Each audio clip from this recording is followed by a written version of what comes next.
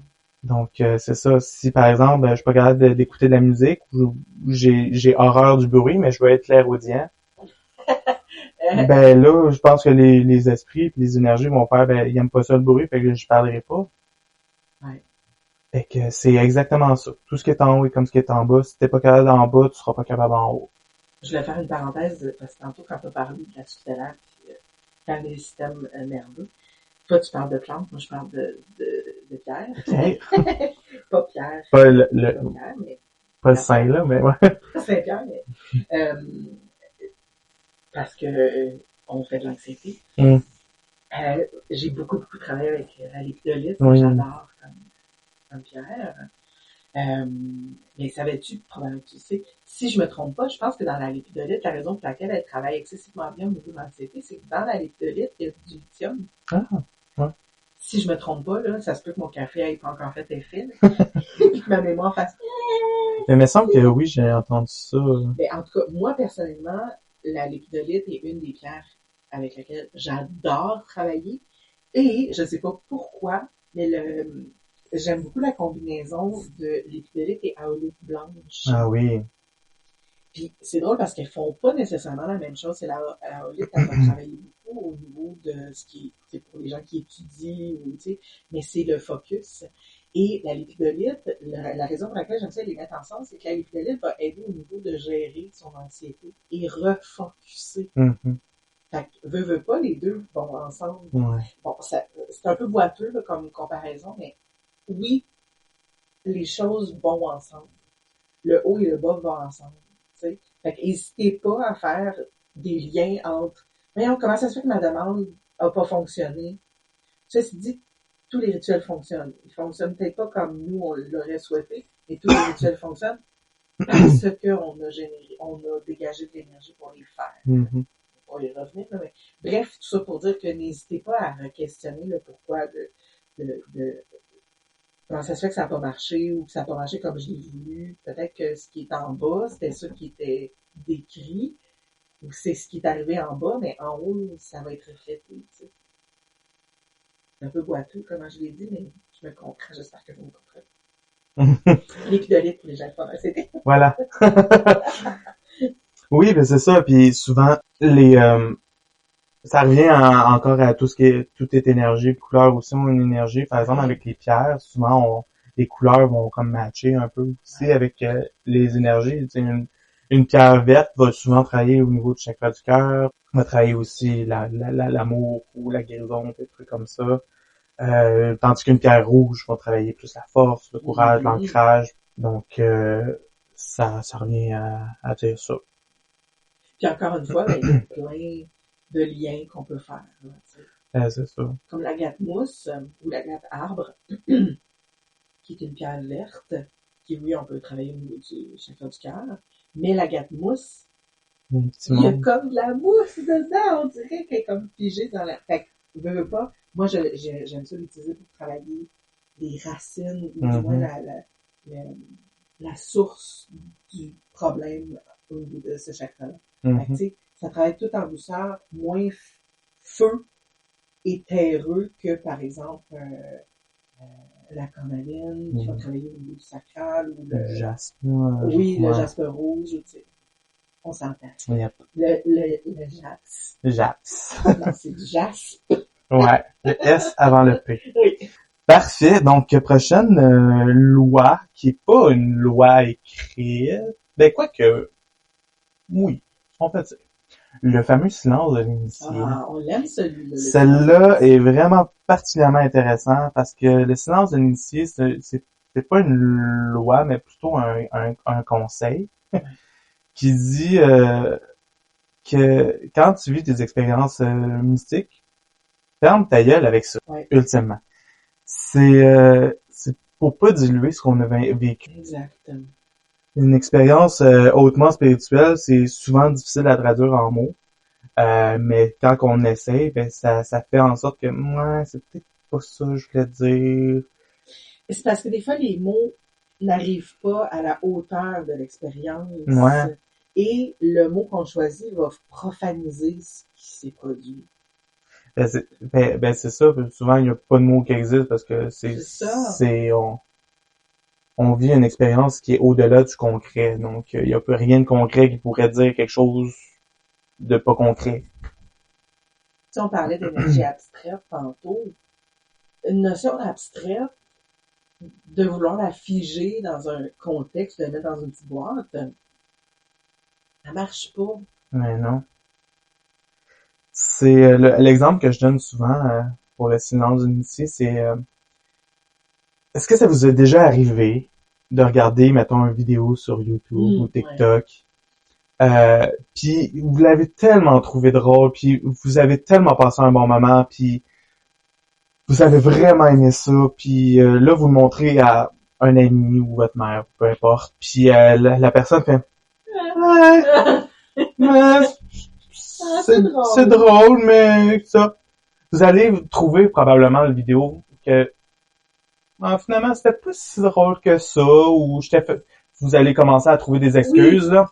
J'étais fatigué finalement quand je l'ai vu. C'était plus drôle la première fois, ou des choses comme ça. C'est exactement ça. Quand vous vivez une expérience qui vous remplit de joie, tout ça, fermez votre gueule avec ça.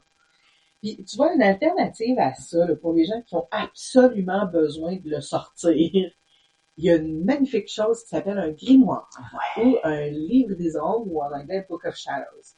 Moi, j'ai plus qu'un grimoire slash livre des ombres. J'en ai un pour mes rituels, j'en ai un pour mes recettes, puis il y en a un autre, c'est vraiment plus un journal de blablabla. Tu sais, Fait que si t'as vraiment envie de partager ton expérience, je sais, l'être humain, on a besoin de contact humain. Bon. Mais ça, c'est une expérience que tu as eue avec le divin. Mais c'est ça. En toi et autour de toi. Donc, garde-le comme ça, puis mets-le dans ton grimoire personnel. Ouais. Il y a un mot qui existe que je ne me rappelle plus. Oh non! Je vais peut-être l'écrire dans les commentaires quand on va sortir le podcast. C'est un beau mot qui veut dire que quand tu parles avec quelqu'un, puis l'autre est pas capable de relate à ce que tu parles, parce qu'il a jamais vécu la même expérience. C'est le sentiment de vouloir abandonner la conversation parce que l'autre, tu vois que l'autre comprend pas. C'est, par exemple, mettons, tu vis, je sais pas, là, ça va aller dark, là, mais tu vis une dépression, mais t'en parles à quelqu'un qui a jamais vécu ça. Ouais. L'autre va dire, ben, voyons, c'est rien, ressaisisse-toi, sors, vois des amis, tout ça, mais tu vois que cette personne-là a jamais eu ça, qui est pas capable de relate à qu'est-ce que tu dis, puis tu fais, laisse faire, tu comprends pas. Ouais.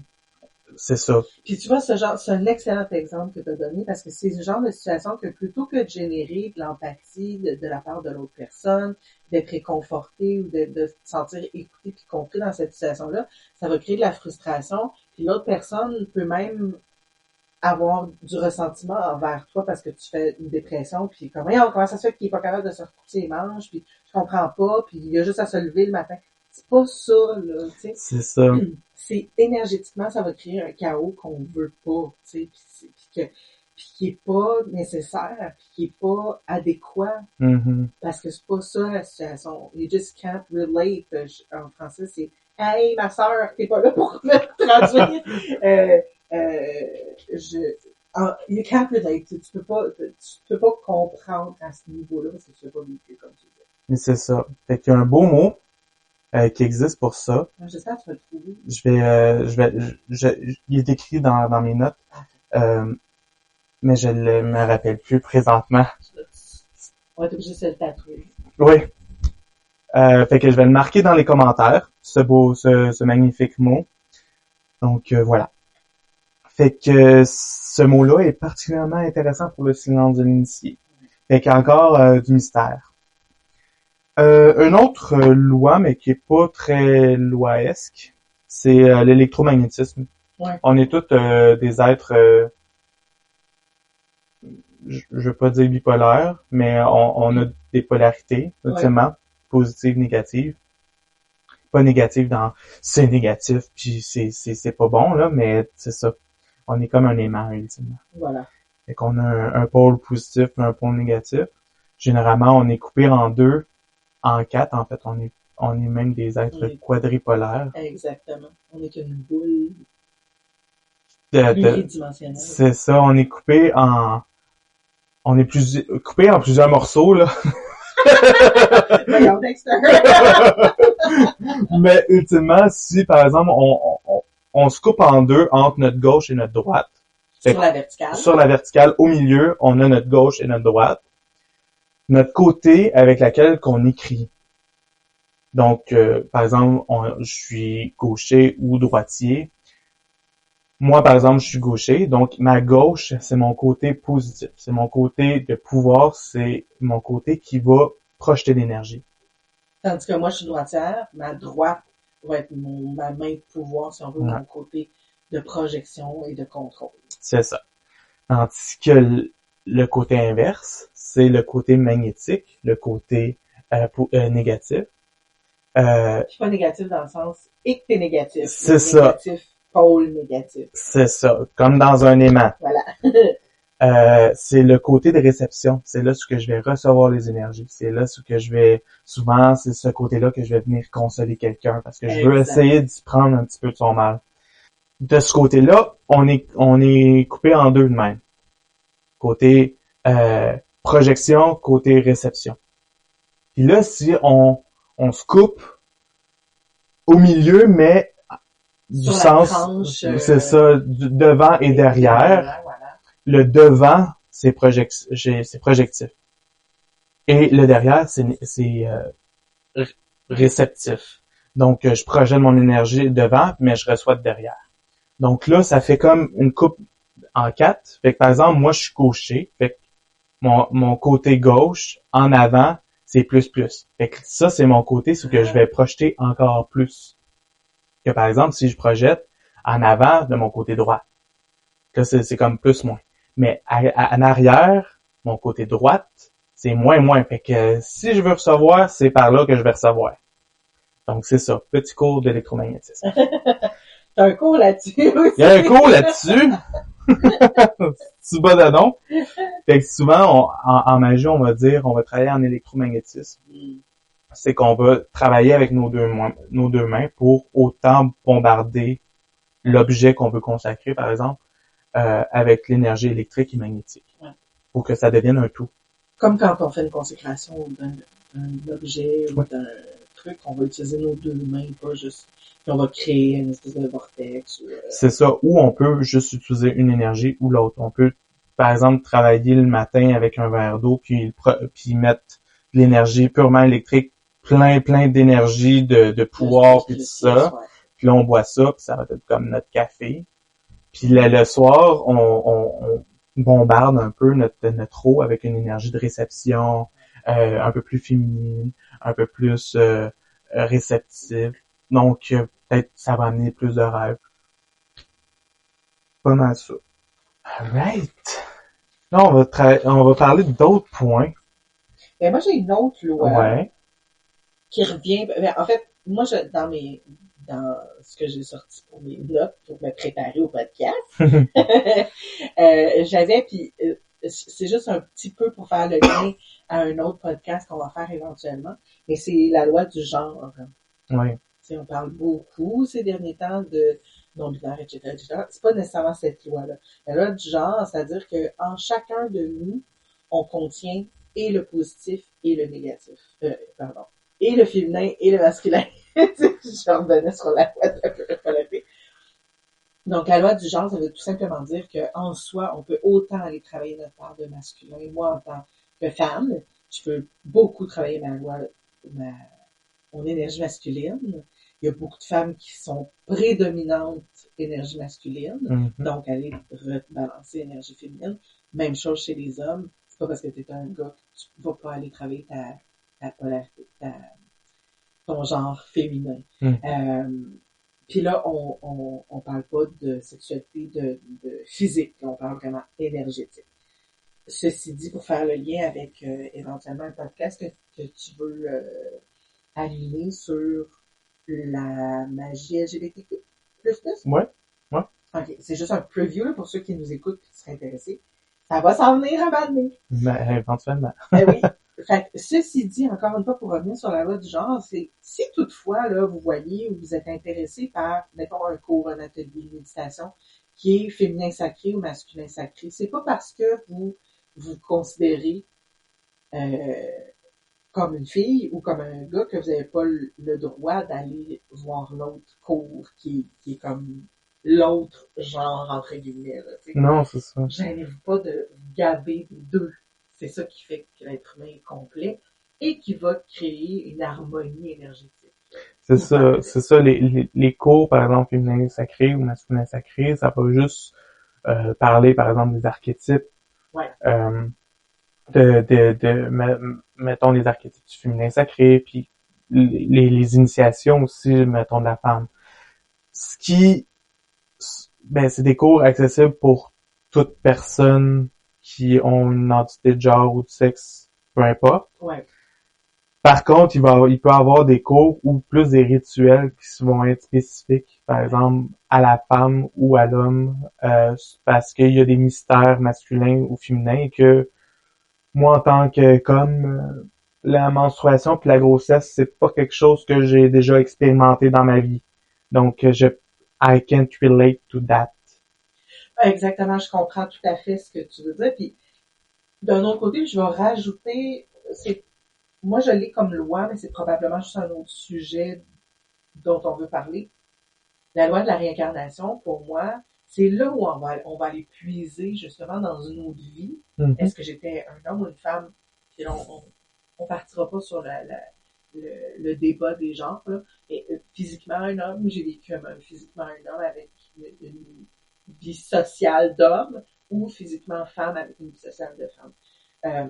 Fait que oui, c'est vrai qu'en tant qu'homme, tu peux pas savoir c'est quoi vraiment les menstruations ou avoir un enfant, les grossesses, mais je crois que si tu es assez connecté, tu peux aller toucher, puis je te connais, là, je sais que quand j'ai mes lunes, bon, ça paraît pas, ou du moins j'espère, mais quand je te dis que je suis un utérus sur deux pattes, tu comprends ce que ça veut dire. Oui, puis c'est ça, puis en même temps, je suis capable d'identifier, mais dans les rituels, généralement, ça va plus profondément de comme comment faire des rituels, par exemple, avec le sang menstruel ou avec, mettons, le sperme chez les hommes. Je pense pas que tu vas faire un rituel avec du sperme quand t'es pas capable d'en produire, mettons. Effectivement.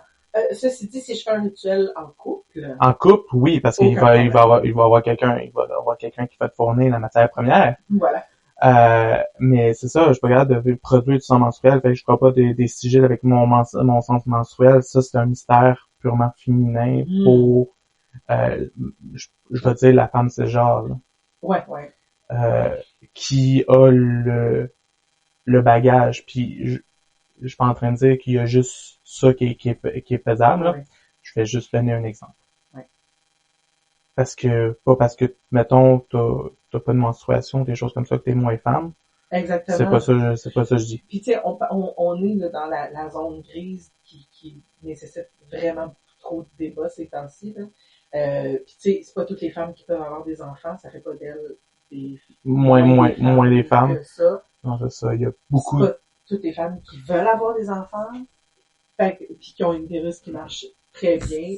Il y a rien qui enlève être une femme ou être un homme. Je veux dire, c'est tellement un gros débat, j'ai pas envie de rentrer là-dedans. Non, c'est ça, ces choses-là sont abordées dans ces rituels-là ou dans ces cours-là, donc vous suivrez ça éventuellement, là. Puis pour les femmes ou les hommes qui nous écoutent présentement, si vous êtes intéressés à plus au niveau de la magie du sang, que ce soit le sang sans sang là, ou le sang menstruel, il y a Mia Magic, qui est une YouTubeuse, qui a fait une vidéo sur justement le Blood Magic, qui est vraiment intéressant. Fait qu'allez sur YouTube, tapez Mia Magic, M-A-G-I-K, je pense qu'elle écrit Mia. Vous allez la reconnaître, là, elle a tout le temps, ou pratiquement tout le temps, un chapeau de sorcière en feutre. Et c'est vraiment très intéressant son vidéo sur le Blood Magic. De la parenthèse. Au niveau des lois, t'avais-tu d'autres choses à rajouter? La loi du 1 an et 1 jour. Ça, tu le mets-tu dans les lois ou c'est dans un sujet autre? C'est plus tradition, d'une tradition, hein. Wiccan, qui prend ses origines druidiques, là. Ouais.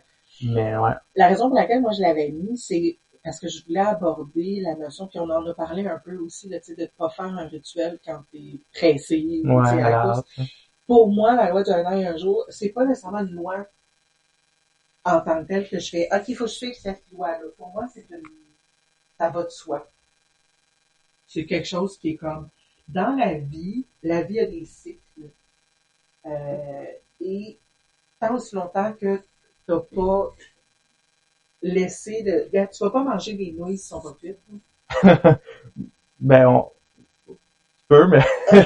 Tu peux les manger, mais elles sont un peu plus croquantes, puis ils sont jamais aussi bonnes que cuites. Tu sais, je veux dire, prendre du spaghetti sec. Ouais, c'est ça, ça dépend quelle nouille aussi, là. Exactement, mais tu sais, il y a un temps pour tout, il y a un cycle pour tout. Ouais. Puis, si ton rituel nécessite que par exemple, un rituel pour la lune bleue, les gens qui veulent dire, parce que oui, c'est of course, je vais parler de lune. Mais pour les rituels de lune bleue, c'est quand tu as 2 pleines lunes dans un même mois. Ça arrive pas tout le temps, habituellement ça arrive aux 2 ans de l'année. Mais on a eu une cette année, qui était beaucoup trop intense pour la vie. Mais quand tu as un rituel de lune bleue, tu l'as préparé d'avance. Tu fais pas ça une semaine avant. Parce que non seulement le pouvoir de cette deuxième lune-là est 2 fois plus puissante, mais faut que tu fasses une demande qui tient vraiment à cœur, puis que tu as mis le temps nécessaire pour bien le faire, ton rituel, bien le préparer, parce que le résultat va être 2 fois plus intense. ça prend le temps que ça prend. Puis si tu dois faire, mettons, un rituel, tu te fais, par exemple, un sachet Mojo ou une bouteille de sorcière qui est bon pour, par exemple, 21 jours. Fait un cycle de 3 fois 7. Faut que tu respectes ce cycle-là en magie. Tu peux pas faire, oh, mais là, ça fait comme 19 jours, là, Non. Tu sais pas que peut-être 21e jour, dernière heure, c'est là que ça va se produire. Faut respecter les cycles des choses. Mm-hmm. Parce que ça sera jamais aussi potent que en respectant la demande que tu as faite. Si c'est 21 jours, c'est 21 jours, il fallait prendre 19. Ben, c'est ça reste un peu dans la cohérence des gestes et de la demande, là. Yes. J'avais dit autre chose au milieu. Oh, non. Ah. Et tout nu la page après. Good. Ben là, on va parler plus de l'éthique en magie, les choses qui font sourciller plus d'un ou qui font comme tu legit ou pas, telle affaire. Qu'est-ce que t'en dis des choses comme ça? Souvent, je pense une des choses qu'on nous demandait en boutique, c'était je veux que telle personne revienne dans ma vie, le retour affectif, ultimement, ou je veux que telle personne m'aime, ou ça, c'est un sujet délicat. Il y a 3 sujets souvent en magie dont on va le plus souvent parler, ou 4. L'amour est souvent un des premiers, protection, argent et santé. Ouais. De plus en plus, là, la santé est la première. Mais vraiment en magie, là, le trio infernal, c'est amour, protection, argent. Ouais. On m'a acheté un sort. Ouais. Mais c'est ça, le retour affectif, ultimement, est-ce que ça fonctionne ou pas? Tout est une question d'éthique, là. Ouais. On commence pas un mariage avec un kidnapping. Non. Fait que, pour moi, le retour affectif, c'est ça. C'est kidnapper la personne, ce que les gens, quand ils venaient, mais je veux que telle personne m'aime, mais je sais qu'on est fait pour être ensemble, puis j'étais comme, d'accord. Si par exemple, moi je fais un rituel ce soir pour que toi, tu tombes en amour de moi, est-ce que t'aimerais ça? Puis la majorité, mais il y avait des femmes, il y avait aussi des hommes, puis je m'amusais tout le temps avec les hommes en disant ça, puis il dit, ben je suis pas gay, mais je suis comme, t'aimerais-tu ça? Puis là, il fait, ben non. Ben je suis comme, ben c'est la même chose pour l'autre personne. Si, tu sais, la vérité vient tout le temps à savoir, là, ultimement. L'autre personne, quand il va savoir que t'as fait un rituel pour l'avoir, là, je serais moi. Mettons, moi.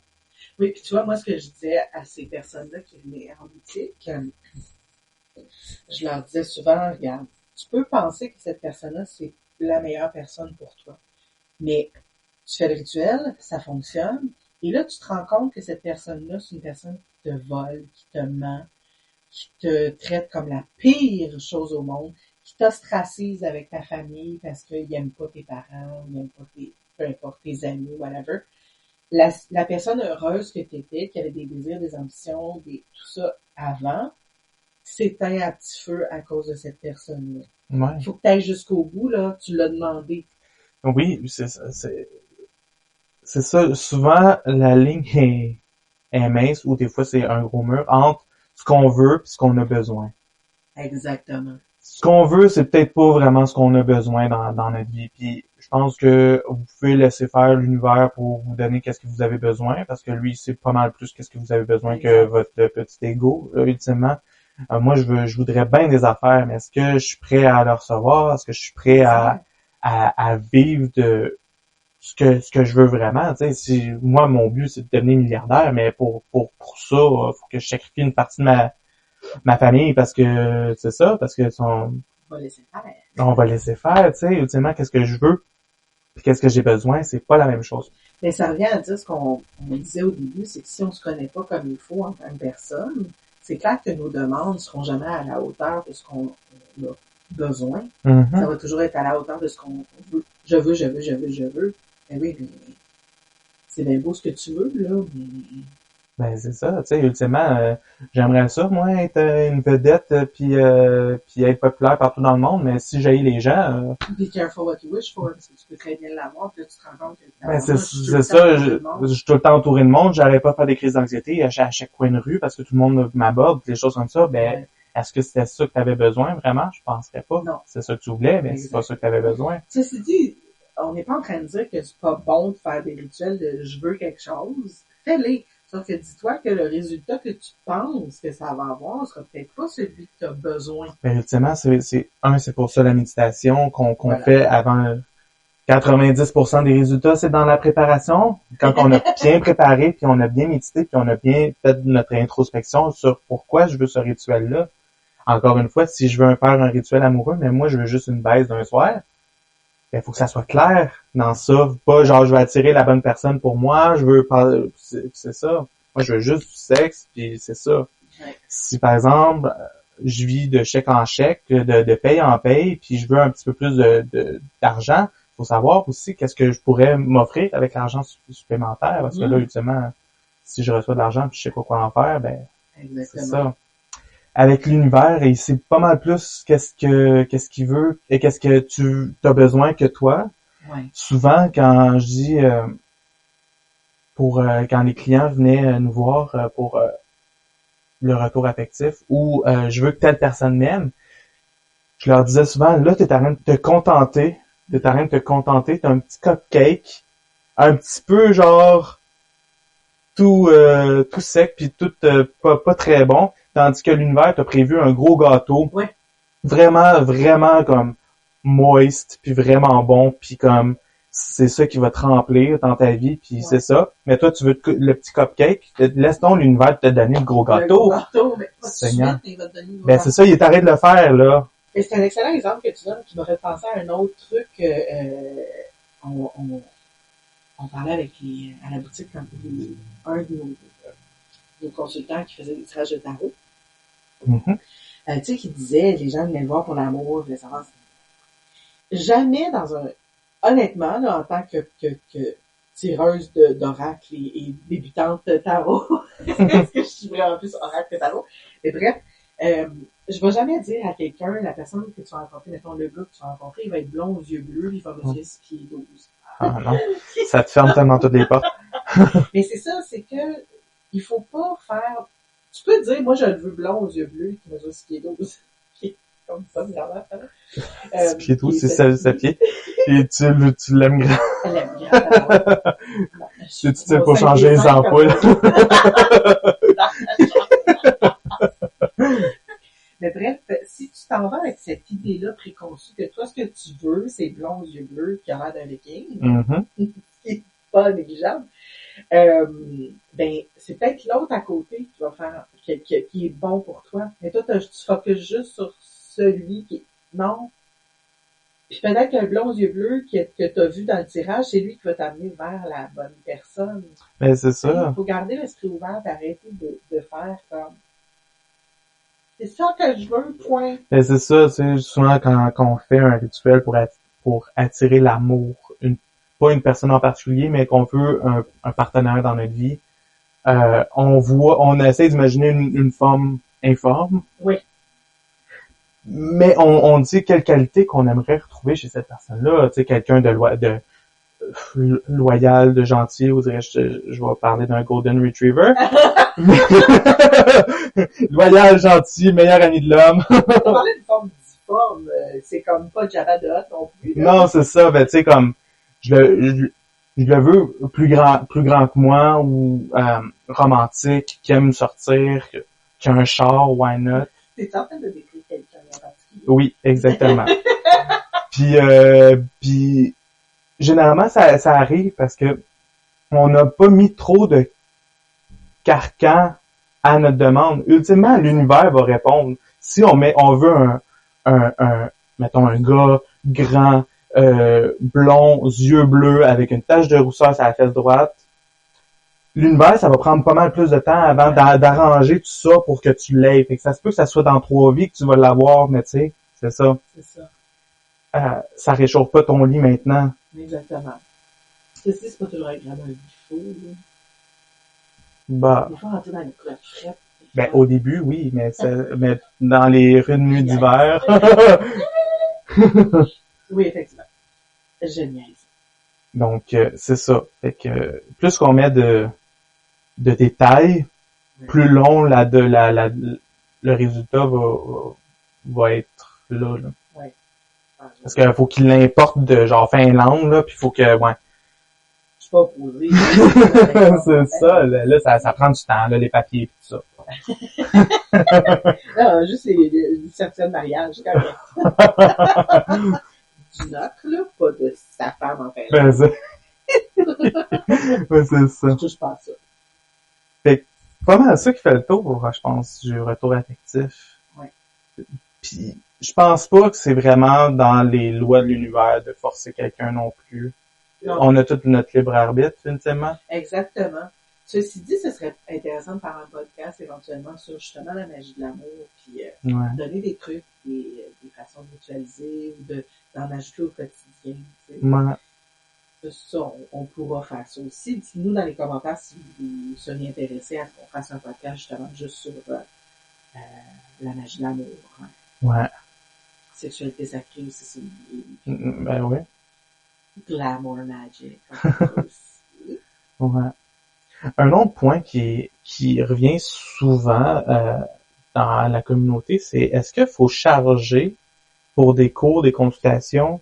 Est-ce que la spiritualité devrait être gratuite tout le temps? Qu'est-ce que t'en penses? Ma réponse à ça, c'est non. Non. Non. Je donne souvent l'exemple parce on a été confrontés à ça, là, beaucoup en boutique. Ouais, mais moi, je pense que c'est trop cher. OK, bon.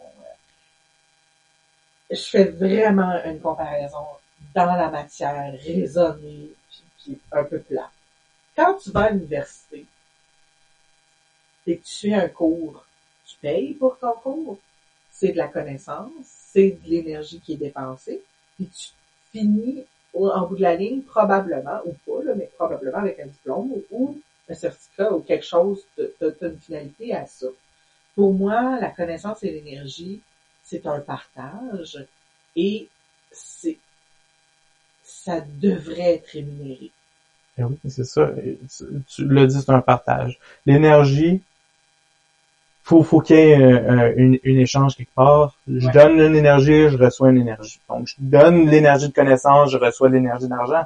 Ultimement, c'est ça. Ou ça peut être du troc aussi, mais tu sais. Oui, exactement. Mais ultimement, c'est pas le troc qui va payer mon loyer. Parce que exactement. Puis là, on va mettre un bémol là-dessus, là. On parle pas des coûts exorbitants pour un cours que tu fais rien. Non, c'est ça, tu sais, il faut pas non plus ambitionner. Oublions pas qu'on est dans le domaine de la spiritualité et de la magie. Si je charge trop cher pour quelque chose qui vaut pas ce prix-là, puis là, on s'entend, tout vaut un prix, là, malheureusement. Mais tout a un prix, mais là, il y a des degrés de prix, là. Je vais pas charger 500$ pour un cours de 3 heures. Je m'excuse. Non, là, c'est ça. Même si c'est le Dalai Lama, les choses comme ça, à un moment donné, là. Tu sais, quoi de plus frustrant que tu t'achètes quelque chose en ligne, ça te coûte plus cher de frais de shipping que de... C'est frustrant, ça. Je suis outré. oui. Tu sais, je veux dire, le produit vaut le prix que tu payes pour le produit. Mais il vaut pas 2 fois le prix parce que tu as un shipping à payer. Le cours vaut ce que ça vaut, tu sais. Ça vaudra 1 heure, vaut pas 3 heures, vaut pas 6 heures. Non, c'est ça. Puis en même temps, ben, comme dans la majorité des choses, il y a des bons professeurs, des bons consultants ou des mauvais. Donc là, c'est un magasinage à faire. Puis magasinage, c'est le terme choisi parce que au bout du compte, tu payes pour un service. Hein. Puis entre toi et moi, puis vous autres qui nous écoutez, si vous venez nous voir en consultation, oui, la consultation est peut-être 60 minutes, 90 minutes.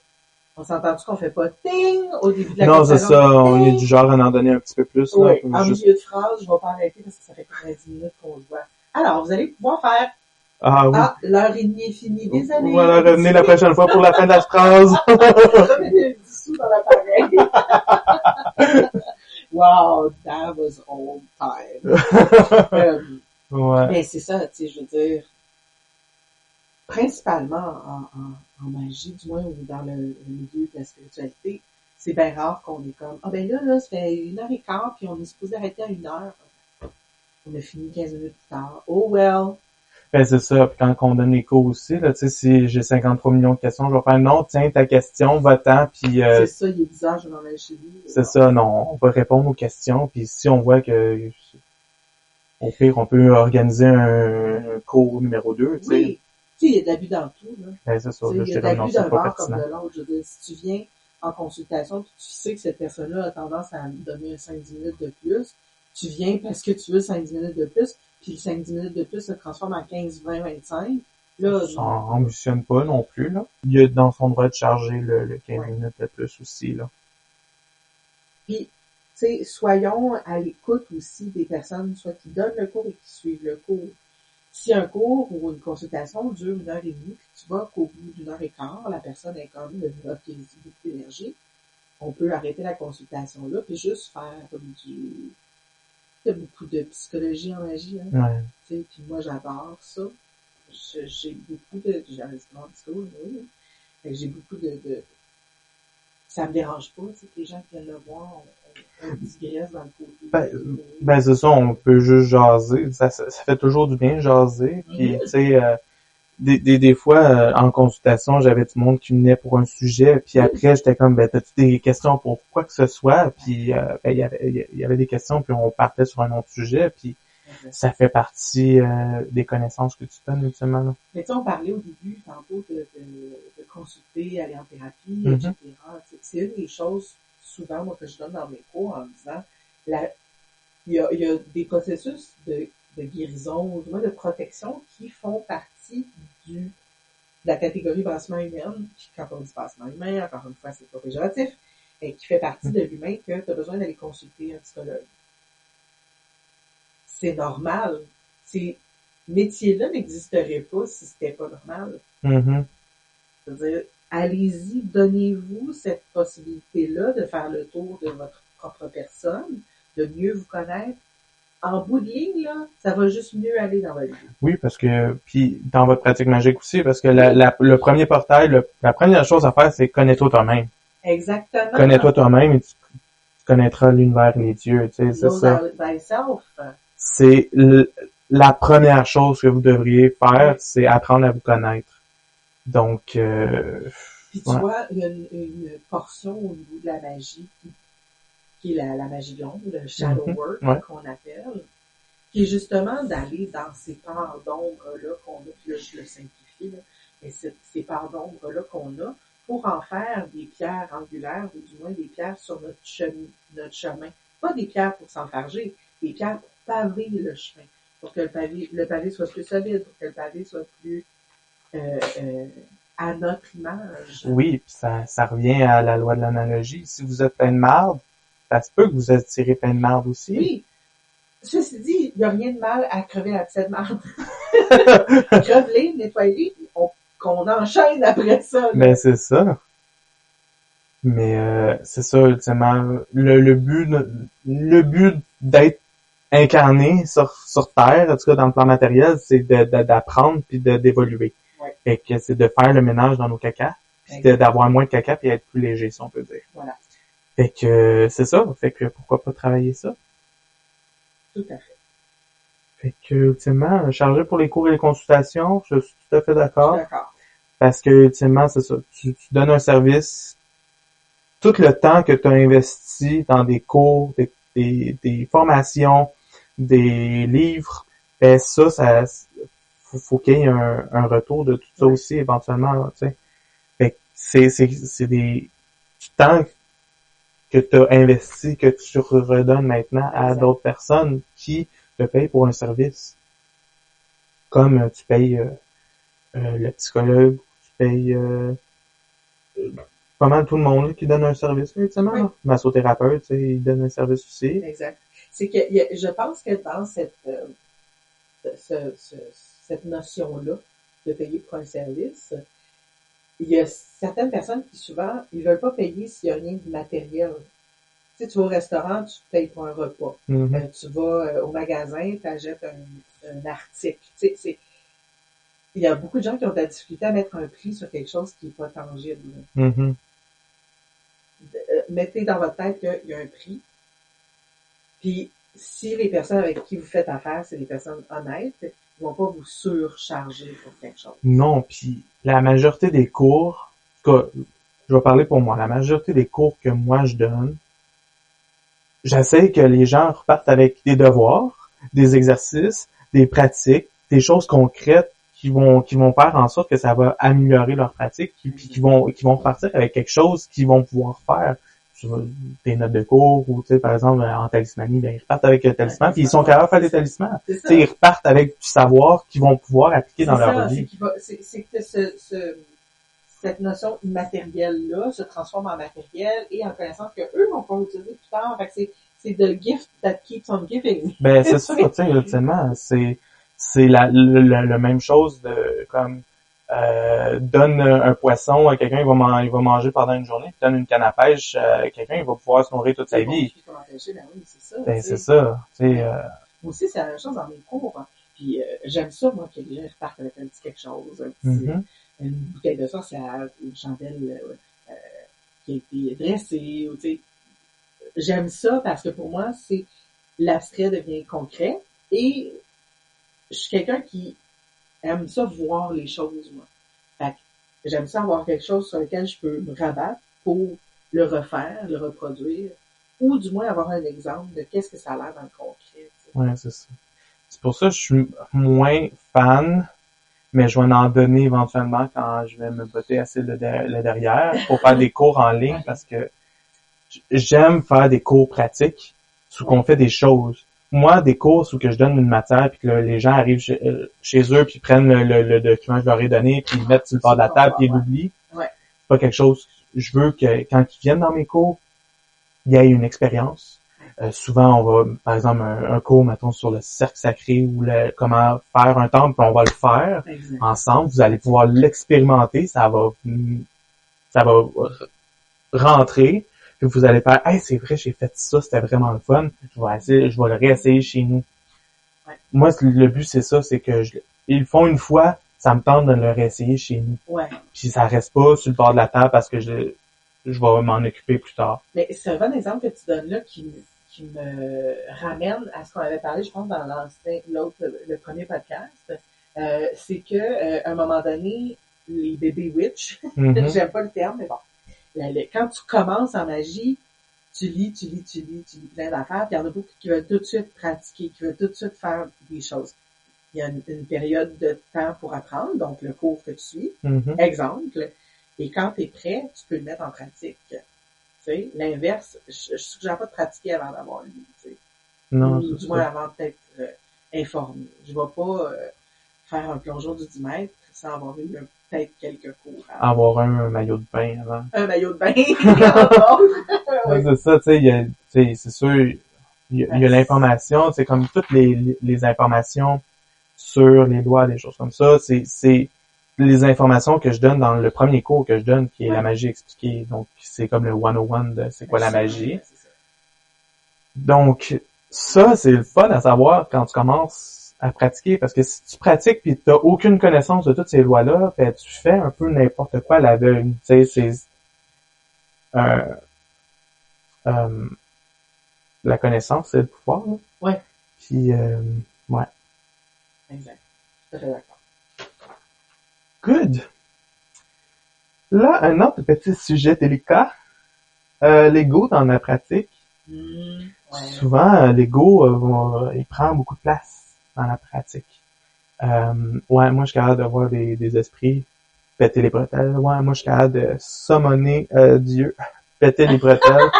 Ouais, moi, je suis capable de faire lever ma tasse de café, péter les bretelles. Ouais, non, c'est tout dans ta tête.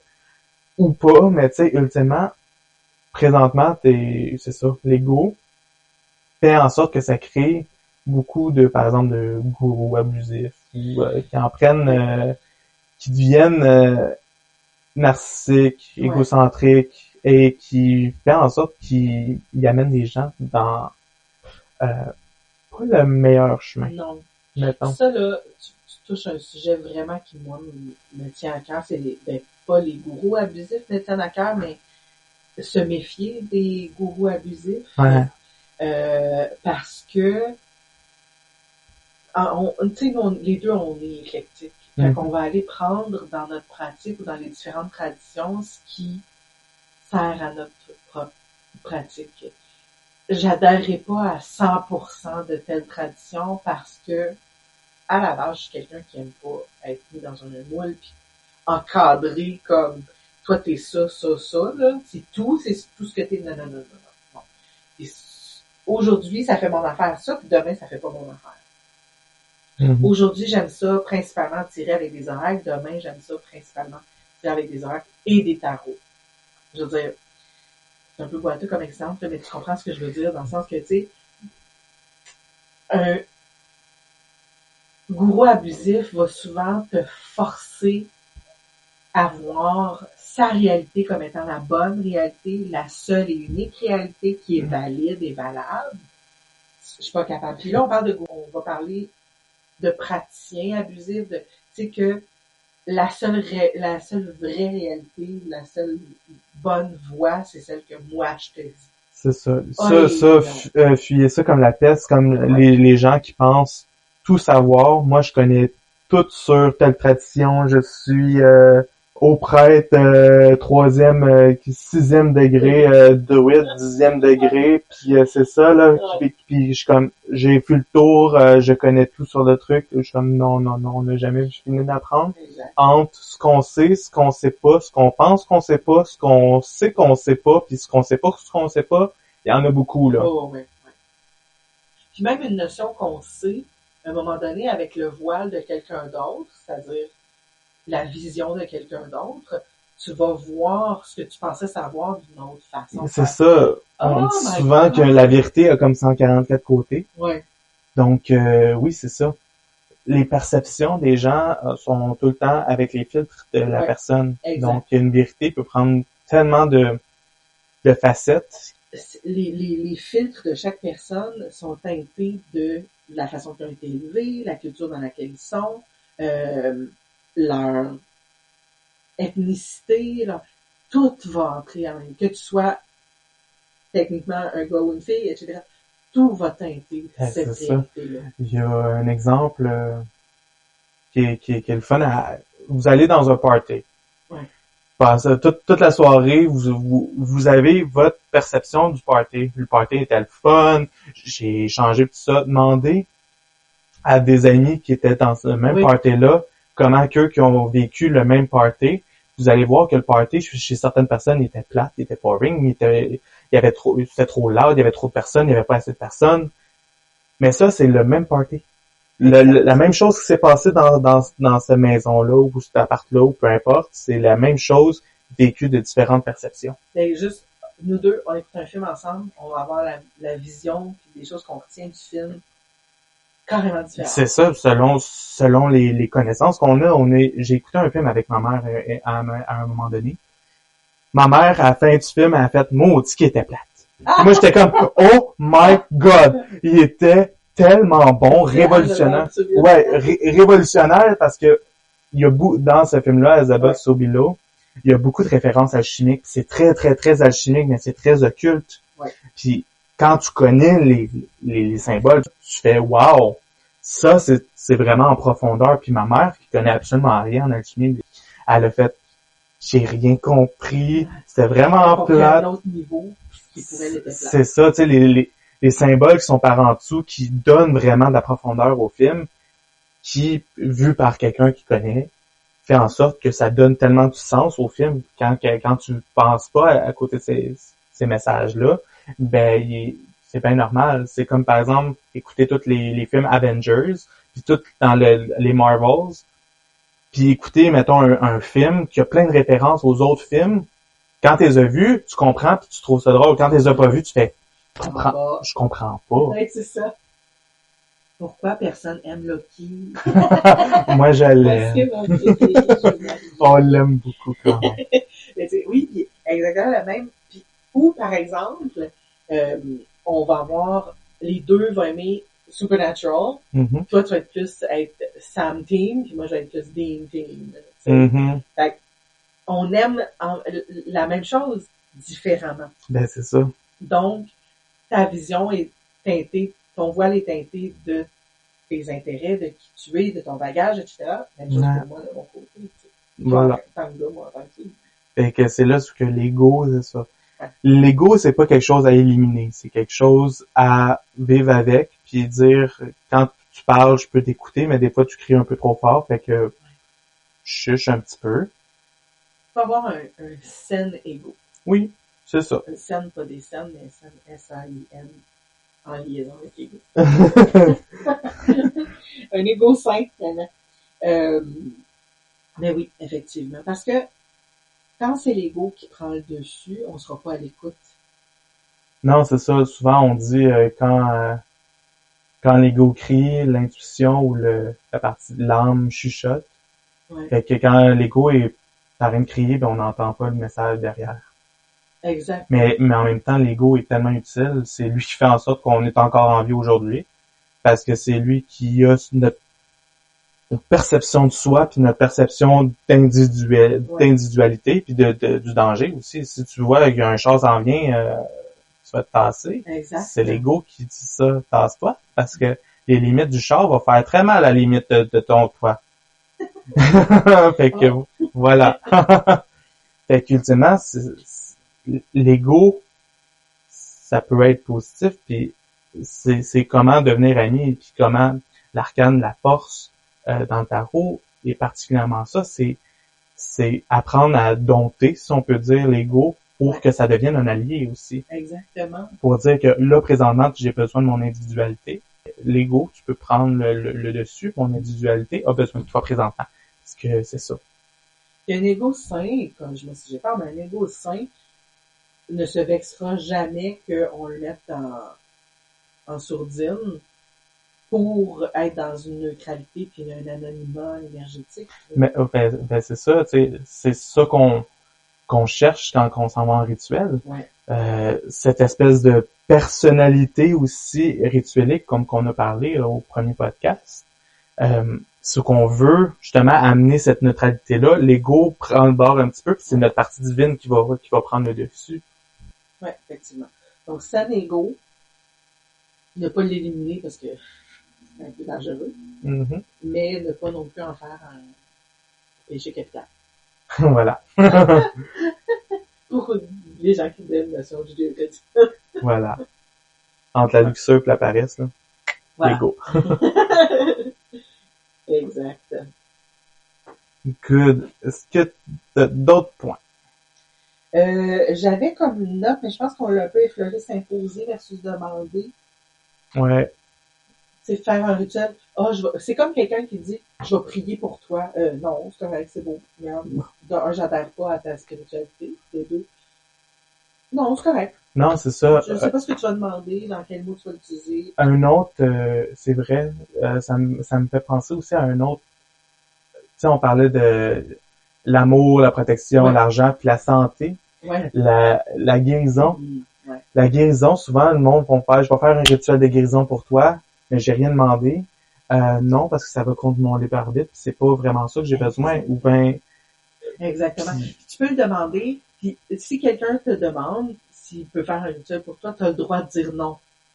Mais c'est ça, c'est le dilemme puis l'éthique. Je vais pas faire quelque chose dans le dos de quelqu'un. Puis, même si c'est positif, parce que ça, ultimement, si je m'en vais contre le libre arbitre de quelqu'un, ça va aller un peu dans ce qu'on appelle la magie noire, entre guillemets, là. On en parlera tout de suite après des couleurs en magie, là, mais je donne un exemple concret. J'ai 2 amis avec lesquels je travaille qui, à un moment donné, je leur ai offert, parce qu'ils vivaient des situations particulières, je leur ai offert de faire des bouteilles de sorcières, de leur faire chacun une petite bouteille de sorcière. Je leur ai offert. La première question qu'ils ont faite, c'est quoi une bouteille de sorcière? Alors, je leur ai expliqué c'est quoi, puis qu'est-ce que ça implique. Puis qu'est-ce qu'ils doivent faire avec ça après, puis etc. Là, tu sais, je leur ai donné les lignes de ce que ça implique, de ce que c'est. Donc, il y avait une décision éclairée, oui ou non. Il y avait le choix. C'est moi qui leur ai demandé. Par la suite, ça a super bien fonctionné. Je me suis moi-même surprise. Ça a bien fonctionné. Par la suite, il y a 2 autres personnes deux autres collègues de travail qui vivaient des affaires moins fun, qui sont venus me voir suite à ça. Fait que, le fait que, puis on parle de bonnes pratiques, le fait que je leur ai demandé s'ils voulaient, puis je leur ai expliqué, en fait en sorte que ça ait des répercussions positives parce qu'il y a d'autres personnes qui sont venues me voir par la suite. Fait que la notion de respect de je te le propose, tu n'es pas obligé de dire oui, voici ce que ça implique, par exemple. Mm-hmm. Ça a fait des petits, puis eux elles, les deux filles, sont venues me voir par la suite, ça a fonctionné, puis mais la notion de respect était là. Fait que tu sais, il y a une notion de respect en magie qui est hyper importante à mon avis. Justice et respect en magie, c'est très important. Fait que ne pas s'imposer à quelqu'un puis dire je vais faire un rituel là-dessus ou je vais mettre ma déesse là-dessus. Non. Est-ce que tu aimerais ça que voici ce que ça implique? C'est ça.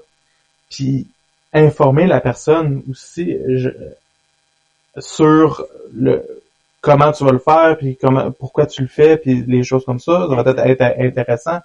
J'ai à mon travail présentement, il y a souvent des clients ou clientes qui viennent suite à un rendez-vous avec une naturopathe, une herboriste, whatever.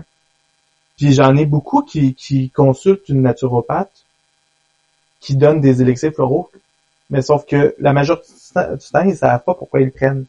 Okay. Puis ils savent même pas c'est quoi un élixir floral. Et moi ça me fâche. Moi je me dis ils devraient savoir pourquoi ils prennent telle chose, oui. Parce que ça fait en sorte que savoir pour comprendre une affaire fait en sorte que on voit qu'il y a un problème puis je le prends pour ce problème-là. Puis aussi il faut savoir quoi j'ingère, tu sais. Oui. Ça revient à ce qu'on parlait tantôt, énergétiquement, qu'est-ce que ça va avoir comme impact, comme empreinte, comme on peut pas imposer quelque chose à quelqu'un qui va incontestablement avoir des répercussions sans que la personne sache dans quoi elle s'embarque. C'est ça, puis j'ai eu une cliente à un moment donné qui venait pour des élixirs floraux qui ne savait absolument pas c'était quoi, et j'y explique, et elle fait je crois pas à ça pantoute. Voilà. Là, j'étais comme, déjà, si vous croyez pas à ce que vous allez prendre, ça se peut que ça marche juste pas. Vous avez un blocage déjà avant même d'avoir commencé. Ça n'a rien à dire tantôt la pensée critique. C'est ça. Donc, dire pourquoi vous faites telle chose va être déjà beaucoup plus, la personne va déjà se sentir plus en confiance, va savoir à quoi s'attendre, puis va être beaucoup plus ouverte à recevoir, ultimement, tu sais, comme en soins énergétiques. Souvent, je vais dire, je vais faire telle chose. La personne va faire comme, OK, je sais qu'est-ce qui va se passer. Donc, je vais juste lâcher prise, puis laisser aller, ultimement. Puis des fois, il y a d'autres choses. Puis la personne sera pas surprise. Surprise. Surprise parce qu'il y avait quelque chose de pas planifié puis qui s'attendait pas non plus.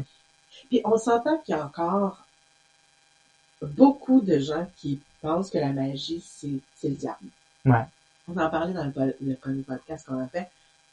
Bon, c'est pas le diable. En gros, la réponse courte, c'est pas le diable. Bon, à moins que tu aies des idées judéo-chrétiennes trop... Bref, écoutez le podcast 1. On a fait le tour.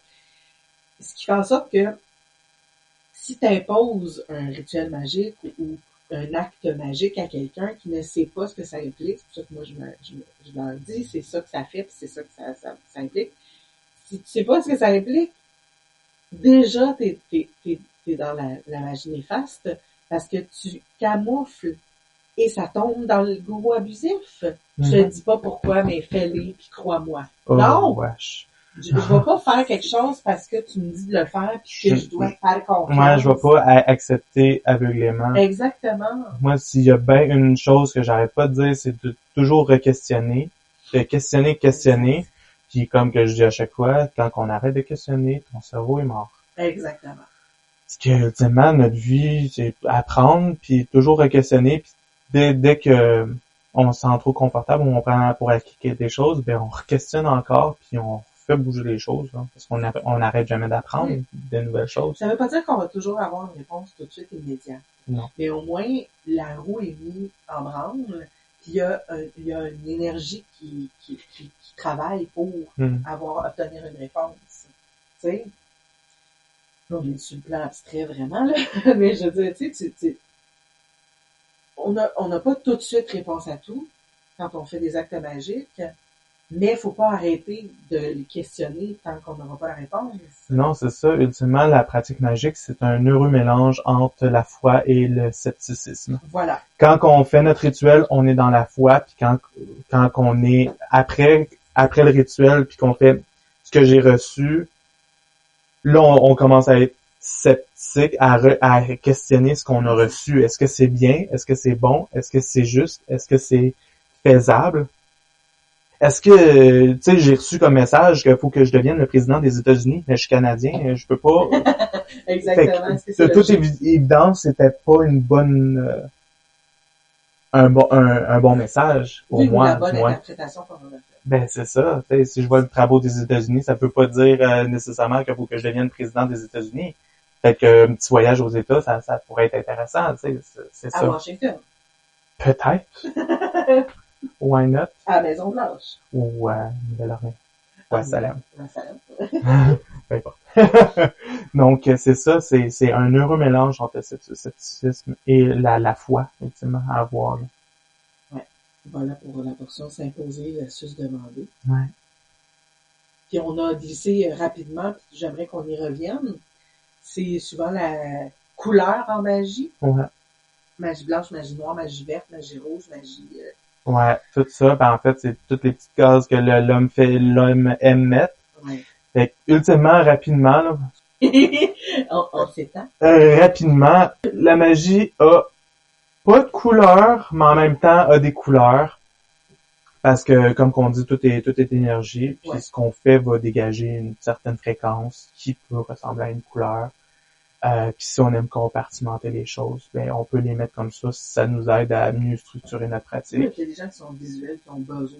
Ben c'est ça. Si par exemple je suis herboriste, c'est sûr que vers la magie verte, c'est quelque chose que je vais aller là. C'est une référence. Mais c'est parce que il y en a qui sont venus en boutique et qui sont comme pourquoi on dit magie blanche, magie noire, c'est raciste. Attends un peu, là. C'est pas ça du tout. C'est pas de ça qu'on parle. C'est, en français, il y a ce problème-là. C'est plus rare en magie, en anglais qu'on va avoir white magic, black magic, on va avoir, good magic puis ill magic ou painful. On devrait, en français aussi, dire de la bonne magie ou de la magie néfaste. Mon opinion là-dessus, c'est ça, là. Puis oui, pour moi, magie verte, c'est la magie des plantes, des herbes. Magie rouge, c'est la magie de l'amour, la sexualité. Puis, c'est ça, sauf qu'à un moment donné, là, on commence à avoir magie bleu poudre, puis magie éclair de lune unicorne, là. Oui, c'est ça. Arc-en-ciel. Arc-en-ciel, puis rose fuchsia. Mais c'est parce que ça revient à encore une fois, l'épisode 1 dont on a parlé, quand on parlait justement de l'intention derrière la magie. Si ton intention est pure, selon les notions sociales, la pureté est représentée souvent par la couleur blanche dans le spectre des couleurs. Puis la noirceur est représentée par la couleur noire. Moi, dans ma vision des choses, c'est qu'il n'y a pas de noirceur sans lumière, qu'il n'y a pas de lumière sans noirceur. C'est ça. C'est ça. Puis en même temps, c'est comme la notion de bien et mal. Oui. C'est quoi le bien, c'est quoi le mal? Je pense qu'on va vous laisser méditer là-dessus. Oui. Si je dis voler, c'est bien ou mal, ou voler pour nourrir sa famille, est-ce que c'est bien, c'est mal? Là, fait... Si par exemple on dit tuer, bien, mal, mais quand c'est ta job comme bourreau, bien, mal, ou comme l'euthanasie, bien, mal, c'est quoi la notion de bien et mal? Exactement. Je pense c'est à méditer là-dessus. Oui. Mais ultimement, chaque personne a son libre arbitre. Ouais. Si ça va contre ça, ben dites-vous que c'est peut-être pas la bonne chose parce que on remet tout le temps la caméra vers soi puis on dit est-ce que j'aimerais ça qu'on fasse ça? Exactement. Encore faites pour aux autres qu'est-ce que t'aimerais pas te faire là? Exact. Ça revient à ça. L'intention derrière,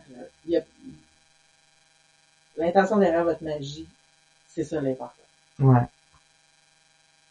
Donc sur cette belle note et ces belles méditations qu'on vous laisse, encore une fois, si vous avez des questions par rapport à n'importe quoi qu'on a dit pendant ce podcast-là, vous pouvez nous écrire en commentaire ou en privé. Il va y avoir une page Facebook avec la page Facebook Anam Cara sur le podcast. Donc, vous pouvez quand même venir nous écrire en privé aussi si jamais vous voulez que ça soit plus privé.